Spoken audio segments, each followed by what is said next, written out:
no evidence of any of this activity in or near restricted spaces.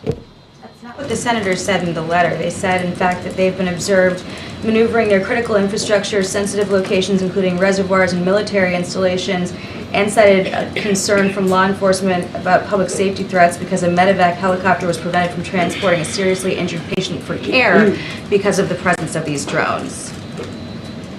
I stand by my opening statement. Can you make that make more sense? Because I think people in New York and New Jersey see drones the size of an SUV over their house every night and think that that doesn't make any sense. Certainly I understand why people would be looking at this and being concerned about it. We're concerned about it too, which is why we have the Department of Homeland Security and the FBI, my goodness, looking at this. And we're taking it seriously. And we understand that people are concerned. We understand that they got questions. We got questions too.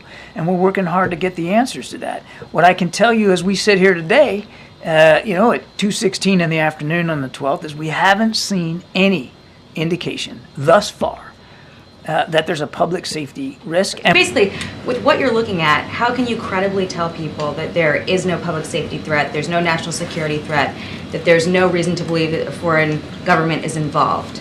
Because the analysis thus far, in an investigation that is ongoing, has not revealed any national security or malicious intent or criminal activity. But, Jacqui, I would remind you, we're at the beginning here, not the end. There's a lot more work to be done, and we're working closely with state and local authorities to gain more information. I would argue that we're moving pretty well here with a sense of energy to try to figure out what we can do to learn more about this. We're still in the middle of an ongoing investigation, and I'm up here explaining to you and let you know what we know so far, what we believe so far. If information comes to light that changes that characterization, then my goodness, we'll be the first ones to let you know. But right now, there's just no indication that this is some sort of foreign malign activity or, in fact, even criminal. Well, what I don't understand is, this has been happening since late November.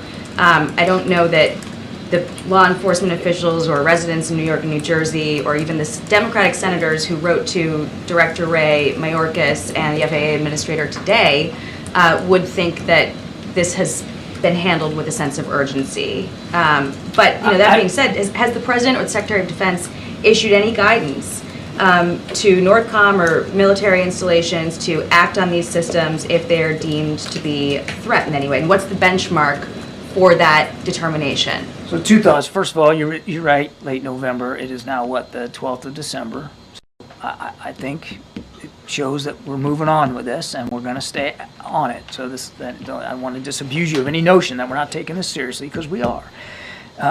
I can also tell you that if the President, as Commander-in-Chief, believed, based on the information that he'd been given, that there was a national security threat at play here, or even a public safety threat at play here, he would issue the appropriate directives to not only law enforcement, but perhaps even the military if that was needed.